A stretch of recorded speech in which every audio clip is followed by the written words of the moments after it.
झाली, लहानाचे मोठे झालो, तर तू ओवाळणी म्हणून आज काहीच दिलं नाही असं का? अगं तायडे, तुला जीवा वाढ जपलं, तुझे लाड हट्ट सर्व काही पुरवलं, तुला लहानाची मोठी केली ग. त्यापेक्षा भाऊबीजची वेगळी कोणती? दादा, भावकीत ओवाळणी हा बहिणीचा हक्क असतो, तो नको का तिला मिळायला? अगं, जेव्हा हे ताट रिकामी वाटेल ना, तेव्हा इतका भरभरून देईल की घेताना थोडी माटून जाईल तुझी. गड्या आज पाहुणे ना, या नाचू जगाला सांगशील. काय माहिती तो दिवस कधी येणार आहे, मी असताना की मी नसताना. अगं बघ तू, तो दिवस नक्कीच येईल.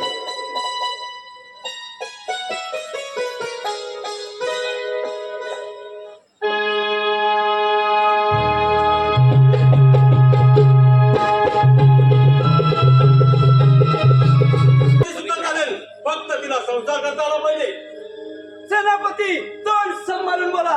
गटारातून पैदा झालेले हे तुमचे विचार, स्वतःच काही करायचं नाही आणि नीट प्रकारची बुद्धी तुमची. लायकी सांभाळून बोला. सांभाळून बोला. कशाला मध्ये मध्ये बोलायचं? असं काय बोलतोय तू आणि घेऊन जातात. राज्यवर आपली बडबड बंद करा. महाराज, आपल्या नजरेत कुणी मुलगी आहे का? हो, आम्ही शिकत असताना एक मुलगी मला फार आवडायची. तिचे आई वडील शेतकरी होते, फार गरीब परंतु अत्यंत स्वाभिमानी. ती मुलगी मला खूप आवडायची. पण महाराज, इतक्या गरीबाची करण्यापेक्षा माझी मेवणी फार सुंदर आहे व तोला मोलाचे स्थळ आहे.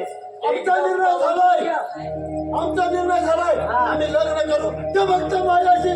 पण राजे, आमचं मत तरी जाणून घ्या. तुमचं मत गेलं खड्ड्यात.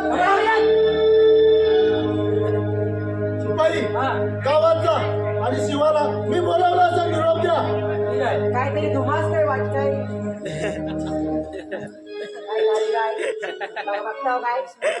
राज्यवर जा, पाठच्या गेटवर परागर.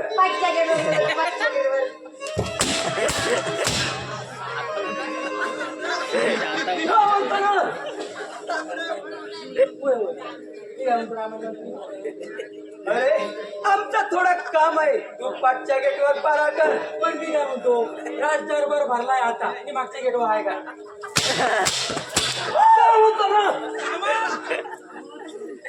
जा लवकर. येऊ काय मग? ये पाणीला जाय.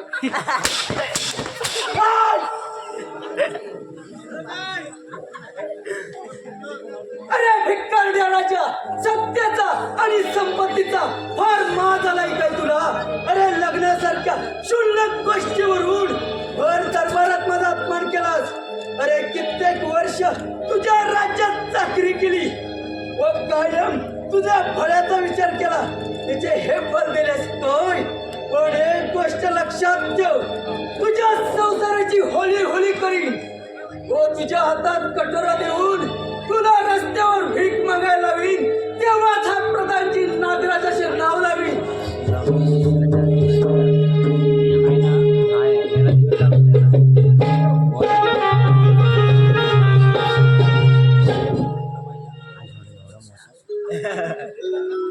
महाराज, या गरीबाला का बोलवलं?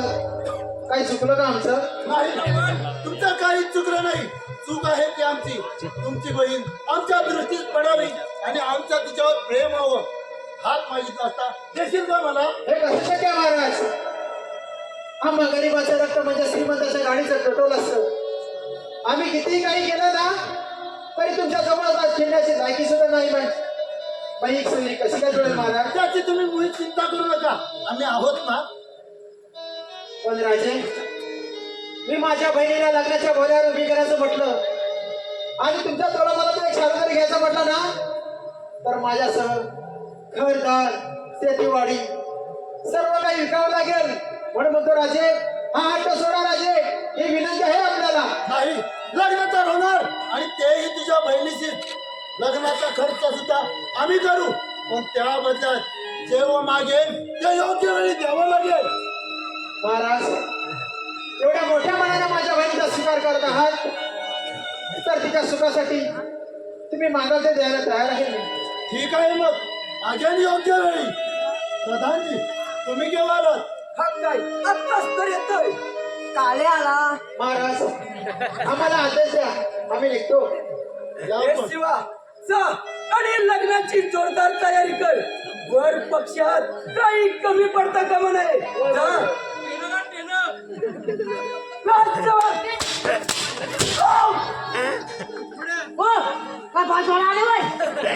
राजसेवक! लग्नाची जोरदार तयारी करा. काय मी वाईच काय म्हणतो माहितीये काय? लग्न हा तुमचा जो भाजी आहे हो ना, थांबा. हा कायचा आहे ना, याच्या खाली या. इकडे नको आहे. याच्या बघा खाली. काय झालं होतं. उद्या का तू राजसेवक लग्नाची जोरदार तयारी करा. लग्न होय. अरे भेटणार तुझ्या ऐका हो. काय माहितीये काय? आता लग्नाच्या बरोबर आहे. लग्नाच्या बरोबर आहे की लग्न लागलं की ताशावाल्याची ढोलवाल्याची झोंब आहे. तुझ्या ऐका हो. तुझ्या ऐका हो. खाल्लाल पो त्याला खाल्लाल पो. गावातपणा बंद करा आणि लग्नाची सिलेंडर फोडला. काय बोलला? सिलेंडर फोडला.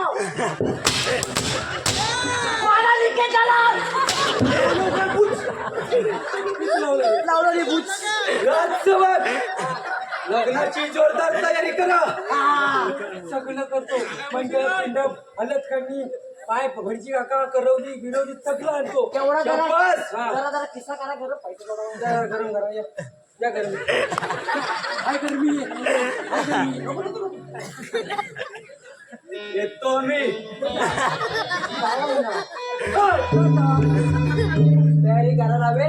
चला चला पटकन जाऊया. शेतात काम करत असताना अचानक वीरेंद्र महाराजांचा निरोप आला. मला बोलावून घेतलं. मग काय झालं? अगं राजाने स्वतःसाठी तुझ्याकडे हात मागितला आहे. मी निश्चित झालो, मला काही सुद्धा नाही ग. बहिणीला श्रीमंताचं मागणं आल्यावर तुला माहीतच वाटणार. अगं माया तू काय बोलतेस हे तुला तरी कळतंय का? अगं प्रश्न वाईट वाटण्याचा नाही ग. प्रश्न आहे आपल्या तोला मोलाचा. आपण गरीब शेतकरी आहोत आणि ते श्रीमंत राजे म्हणून थोडी काळजी वाटते ग. बहिणीचं सुख बघवत नाही का तुला? एवढं मदत वाईट वाटतंय. हे बघ दादा, ते माझ्या नशिबात होतं. म्हणून श्रीमंताचं मागणं आलंय. अगं ताईडे तुला कसं समजावं? अगं गरिबाचं रक्त म्हणजे श्रीमंताच्या गाडीचं पेट्रोल असतं ग. अगं या जीवनातले अश्रू पुसता येतात पण डोळ्यातून येणाऱ्या अश्रूचं काय? अगं मी प्रत्येक वेळी तुझ्या घराचा विचार करत आलोय. तुझा क्षणाचा विचार करतोय ग. पण एका अधिकाऱ्याने सांगतो अगं नको ते श्रीमंताचं घर त्या पण आपण शुद्ध करूया. का? एवढं का तुला वाईट वाटतंय? काय केलंस माझ्यासाठी? कधी तुझ्याकडे काय मागावं तर तुझी झोळी नेहमी रिकामी. वर्षातून एकदा भाव जाते. कधी ओवाळून म्हणून काय दिलंस? काय केलंस काय माझ्यासाठी एवढं सांग मला. अगं ताईडे अगं आपले आई बाबा गेले ना तेव्हा तू लहान होतीस ग. त्या वेळ प्रसंगी मी कधी बाप तर कधी आई सवय का तुझं? तुझी आई सवय ग. एवढा काय मोठा तीर मारलास? एकीच्या आई वडील गेल्यानंतरची जबाबदारी असते ती तू पार पाडली. बस एवढंच केलंस माझ्यासाठी. अगं ताईडे अगं तू लहान होतीस ग तेव्हा आई बाबा गेले. तेव्हापासून तुला सांभाळ केला, तुला वाढवलं, तुला शिकवलं. अगं तू खूप लहान होतीस ग तेव्हा आई बाबा गेले. अगं श्रीमंताचे स्वप्न दिसले सुद्धा नाहीत तोवर इतकी बदललीस तू.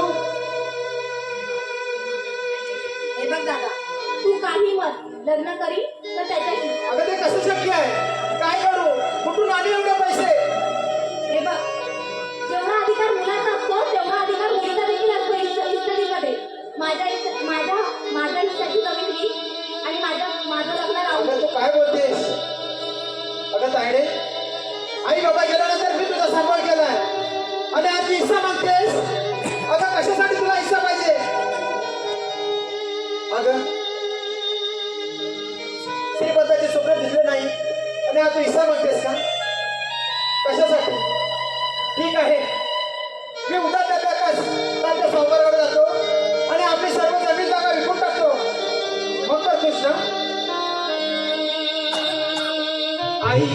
अगं बघतेस ना, अगं तुझी लेख सुखी राहावी म्हणून मी आज माझी छोडी रिकामी करतोय. अगं तिचं लग्न थाटमाटात करावं म्हणून. अगं माझं काय ग, कारण बाबांसारख्या सुंदर तुम्ही विश्व उभं. कारण या पश्चात पुरुषाला रडता येत नाही आणि त्याच्या व्यथाही म्हणता येत नाही. अगं दगडासारख्या काळीत असणाऱ्या माणसाचं हृदय जेव्हा त्याच्या डोळ्यावाटे भला भला वाहू लागतं, तेव्हा या समाजाला कळतं की पुरुष नावाच्या प्राण्याला हृदय असतं, काळीज असतं आणि मनही असतं, पण त्याच्या त्याला व्यथा म्हणता येत नाही. या रिकाम्या हाताने जगासमोर फिरत असतो तो घरात पुरुष असतो, पण त्याच्या हसण्याच्या व्यथा मात्र कुणालाच कळत नाही. व्यथा मात्र भाऊ माझा पाठीला काढतात.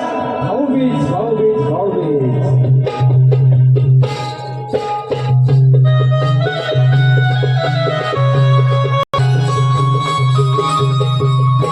राणी सरकार आज खुश आहात ना? हो महाराज, कोण खुश नसणार? तुमच्यासारखा अति श्रीमंत नवरा मिळाल्यावर कोणती मुलगी खुश नसणार? तुम्हा बायकांना तारीफ करायला कोणी शिकवायलाच नको. आणि आज 1 वर्षाचा काळखंड कधी गेला हे कळलंच नाही. आणि आज तर भाऊबीज, त्यामुळे मी जास्तच खुश असणार. महाराज, कसली भावबीज आणि कसलं काय? ज्या भावाने कधी भावबीज म्हणून ओवाळणी म्हणून कधी काय दिलंच नाही, त्याला कसले आले भावबीज? जाऊ दे ग माया, तू जास्त विचार करू नकोस. मी बाकी सर्व कामे आवरून घेतो. येऊ का? बरं ठीक आहे.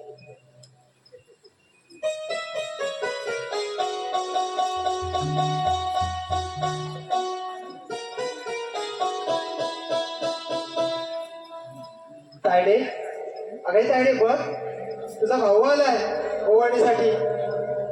अगं ओवाळणी घे बघू. अगं 1 वर्ष आलं नाही रागवलीस का ग? का आलायस तिथे? आलायस तर चालू पड. अगं आज भाऊबीज आहे ना म्हणून आलोय ग. लायकी तरी आहे का तुझी माझ्यासमोर उभी राहायची? अगं तू काय बोलतेस? आग लाव तुझ्या ओवाळणीला.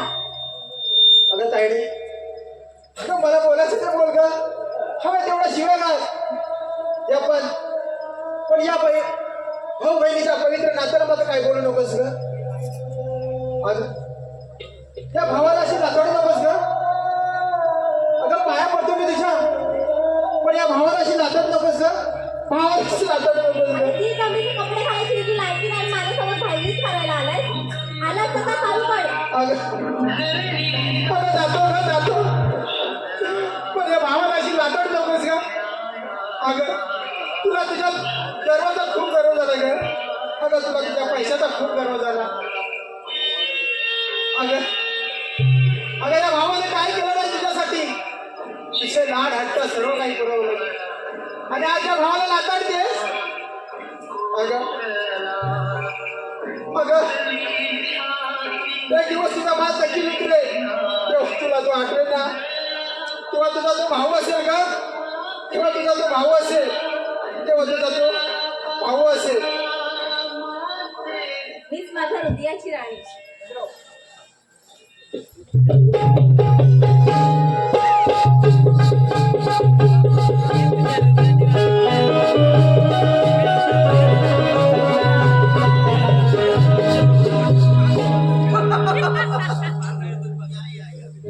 सारे काही माझ्या मनासारखे झाले. चल उडाव. तू इथे काय करीत आहेस? चल पेटव. अरे पेटवलं. तुम्ही इथे काय करीत आहे? तुम्ही? अरे मी हात नाही मारलेला. कोणी हात मारला? आम्ही काय खुले बोलायला चालेल काल वाजताय. बघा तिकडे मी हात नाही मारलेला म्हणतो ना. त्याला तुला काय झालंय? काय सांगितलं तुम्हाला लगेच? त्याला सगळं जमत. काय झालंय? थोडा दुखतंय. खाली खाली जरा. तुझी भाषा समजत नाही वाटत. तू सांग. भाषा समजत आहे? बोल तुझी भाषा बोल. તમે ઘરમાં જાવું છે? હા. તમે ઘરમાં જાવું છે? તમે ઘરમાં જાવું છે? તમે ઘરમાં જાવું છે? નથી જાવું છે? નથી જાવું છે? તો ખેતી કા દાંડા આર પાર કરી. आता दादा साप पिंजा खा. दुसरी सांग. बोल लवकर. विसरलास की बाबा हे अरे त्या भाषेचा बोल झालाय जरा. काय झालेला काय झालेलं अंडे दूध हा. त्याला काय आणतात आता अंडी उडेल बघ तुझी तिला अंडी पोड दोन चौकात होते तुम्हाला दुसरी आता उडवतो काम. दुसरी भाषा अरे सांग लवकर. अंडा कोटो. कवचा कोणती कवचा घालवणार थंडा पाणी. पिंड फो फो फो. अरे फोळे द्या त्याला फोळे द्या आवडत त्याला फोळे द्या अंडा बोंडो थंडा पाणी. पिंड फो फो. खा गुलाबा फोळे खा तुझं काय झालं. त्याला नाळ लागून येतं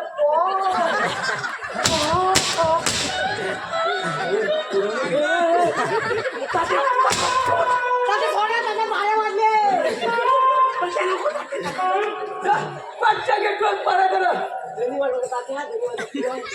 अरे 12 वाजले सोडा आता सोडा नाश्ता काय एवढा मीनाची मोर. हा मोर ना हा लाडो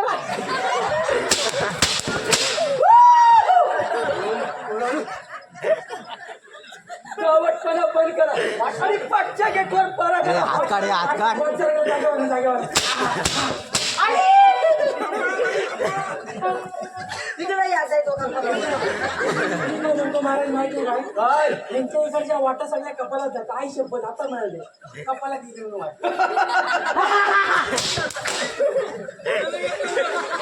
अरे थांब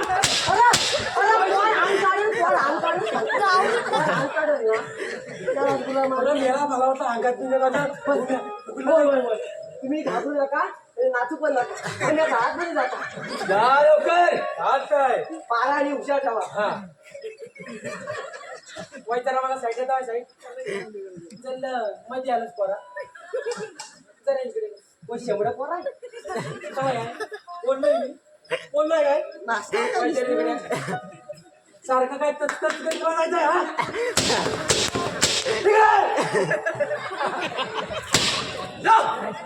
पाचच्या गेटवर पारा कर. पडद्याच्या मागं सांगता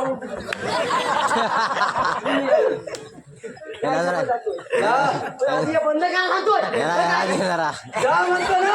पालखी आता नाही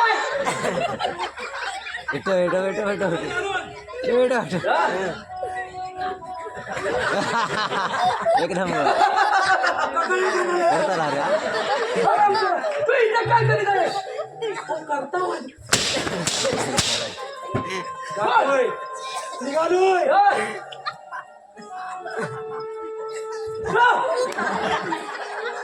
सारे काही माझ्या मनासारखे झाले. राणी सरकारच्या डोळ्यात असा विषारी देवेट टाकलाय की कुणीही कितीही ताकद लावली तरी राणी सरकारांची दृष्टी परत आणू शकत नाही. राजा वीरेंद्र तुझ्या संसाराची होळी झालीच म्हणून समज. माझ्या चुकी चाललेल्या संसाराला कुणाची नजर लागली काहीच कळणार. राणी सरकार झोपलेलं असताना त्यांची अचानक दृष्टी झाली. त्यांची किंकाळी अगदी माझं हृदय वेधून टाकत आहे. महाराज आम्ही तुमच्या भावना समजू शकतो पण नशिबाच्या पुढे कोणाच्याच काही चालत नाही. हो प्रधानजी. महाराज तुम्हाला शांत झोप लागण्यासाठी व तुमच्या डोक्यातले विचार जाण्यासाठी माझ्याकडे एक उपाय. प्रधानजी असा कोणता उपाय आहे आपल्याकडे. महाराज तुम्ही मदिरा घ्या म्हणजे शांत झोप सुद्धा लागेल आणि तुमच्या डोक्यातले विचार सुद्धा कमी होतील. हो प्रधानजी मदिरा घेऊन या. ठीक आहे. राजसेवक आता काय झालंय बोलायला नुसतं हा शेवक हा शेवक हा शेवक राजसेवक जा आणि चांगल्यात चांगली मदिरा घेऊन या. ए आधी तू मग बधीरा कधी मध्ये कोणला दारू आहे? हा? कोणला दारू पाहिजे? अरे महाराजांना पाहिजे. 5 किलोमीटर आहे. काय पित नाही. महाराजांना व्यसन कायच नाही अजिबात काय. तुला माहिती आहे मला मी राजवाड्यात जुना माणूस आहे. बरोबर तुला काय तुम्ही याला आता नाही मिळाला. बरोबर आहे. अरे त्यांचा आदेश आहे. त्यांचा कुठं आदेश आहे? अहो चांगल्या माणसाला असं व्यसनाधीश त्याचा वाचून होऊ दे तू आणजा दोन ग्लास आणि चकना शेंगदाणे होते शेंगदाणे मी तर बनव पिकली जल्दी फास्ट बॉईल बॉईल चालत हा तांबडी नाही. तिचे चणे उडवणार मी या लवकर. आता कोणी एकटा गेला ना नवले थांबता कसा आवाज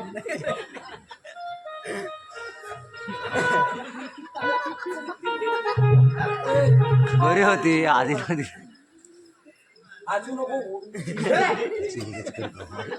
वाटचा मित्र आहे I my sorry Shaktimaan sorry Shaktimaan छोटा भीम अरे शक्तिमान नाही ना छोटा भीम को बोलो तू ओम फो कर हे घे आणि चेप तुझ्या माड्यावर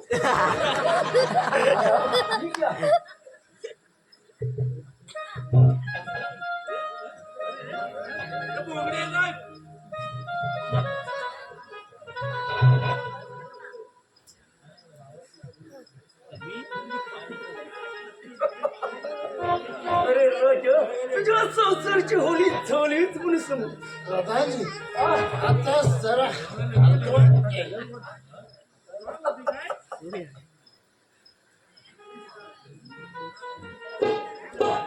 महाराज आपली जर इच्छा असेल तर एखादी नाचणारी नर्तिका हजर करू का? दादाजी तुम्ही आदेश करावा आणि तो आम्ही स्वीकारावा. घेऊन येणार ती का? राजसभा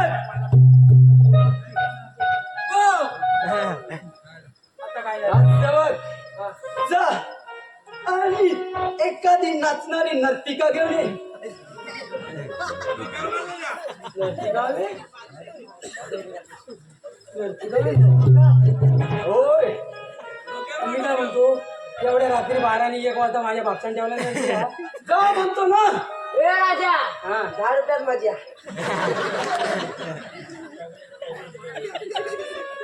कुठलं कुठलं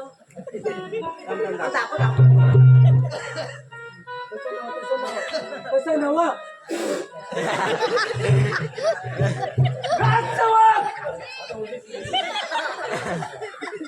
काय सांगत तुला तर? दारू जा! असं काय नाही गोडे तुटतोय लगेच आणता अरे भावलो खाली राजसभा कोण बाई आहे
बाई आता मी गाणे घेतो हा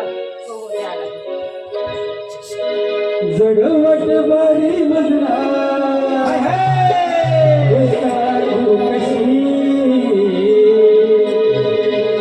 मनातल माझ्या सर हे बोलू कशी झालं का उडाया कशा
महाराज कालपर्यंत तुम्ही माझ्यावर खूप प्रेम करत होतात.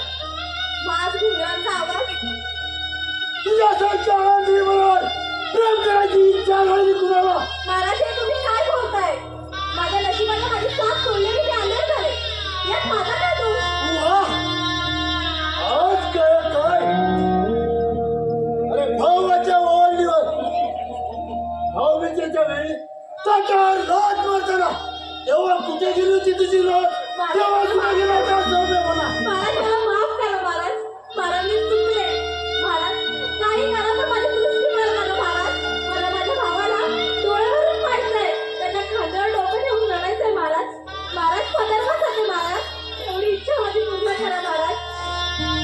भाऊ माझा पाठीला काळजात भाऊ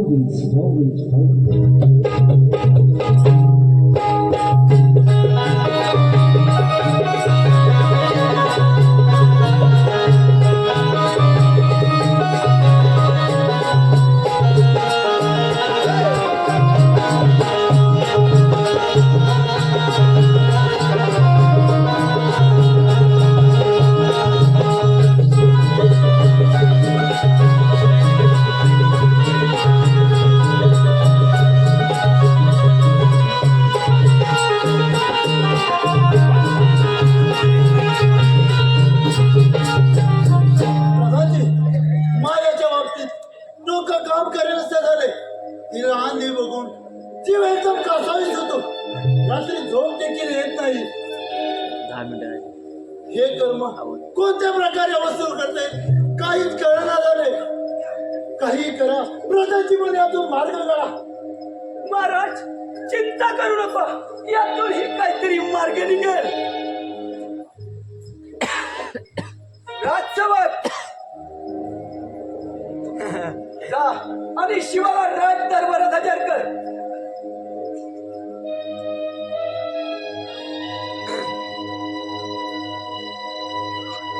महाराज या गरीबाला का बोलवलं?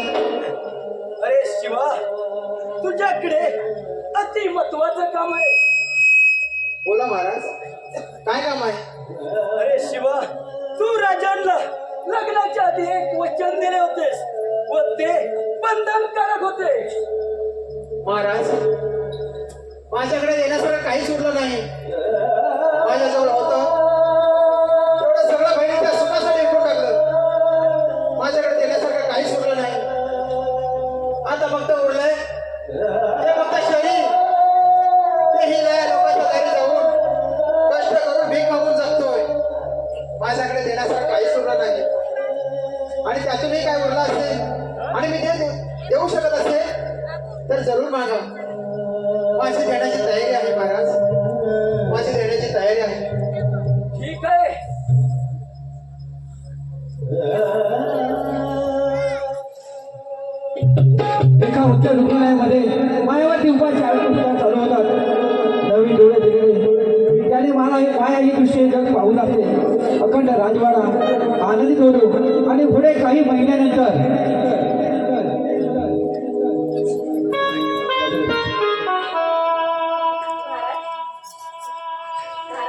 मी आज खूप खुश आहे बघा.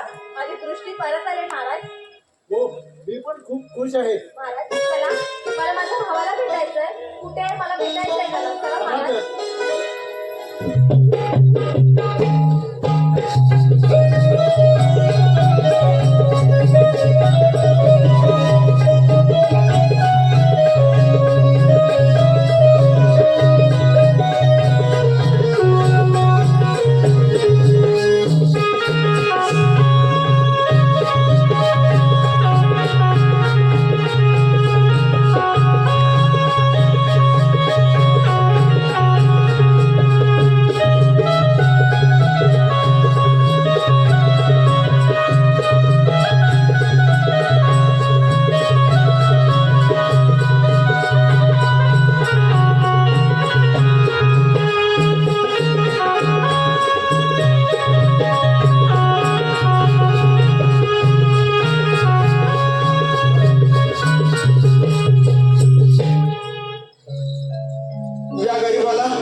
या गरीबाला ठीक द्यायचं का? या गरीबाला कोणी दे. या गरीबाला कोणी खायला दे.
ईश्वरा माझ्या आठवणी फक्त राहिली ती फक्त भाऊबीज रे, फक्त भाऊबीज राहिली. ईश्वरा अरे मी तुझ्या आता दर्शनाला येतोय. ईश्वरा अरे माझ्या बहिणीच्या वाटेला कधी तू काढू नकोस रे. अरे तुला नेहमी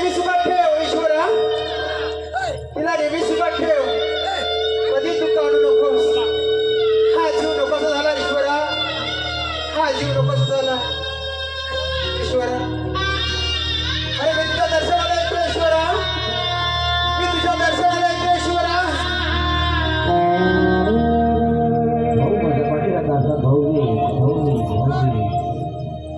दादा दादा बघ तुझी तायडी आहे दादा.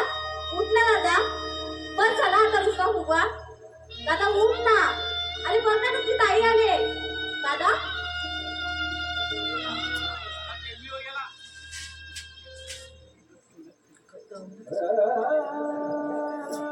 आंबाटला देते तो. आणि सरकार तुम्हाला आता स्वतःला सावरायला हवं. 2 मिनिटं अगोदर इथं वाचवलं असतं. आज शिवा माझ्या समोर आला होता. त्याने तुला पाहिलं आणि भाऊबीज म्हणून जगातील सर्वात मोठी ओवाळणी दिली. स्वतःचे डोळे, याच्या ओवाळणीमुळे माझ्याकडे शब्दच नव्हते. मी रुग्णालयात बघायला गेलो असता, शिवा इथे नव्हता. स्वाभिमानाने जगणारा शिवा आज भीक मागू लागला. ओल्या जखमांचा महाभयंकर कॅन्सर सारखा रोग त्याच्या मेंदूला भिडला. त्याला वेदना सहन होईनाशा झाल्या. वेदना इतक्या भयंकर होत्या की तो समाजापासून दूर निघून गेला, निव्वळ तुझ्या सुखासाठी. आणि तो आज आपल्याला सगळ्यांना सोडून गेला.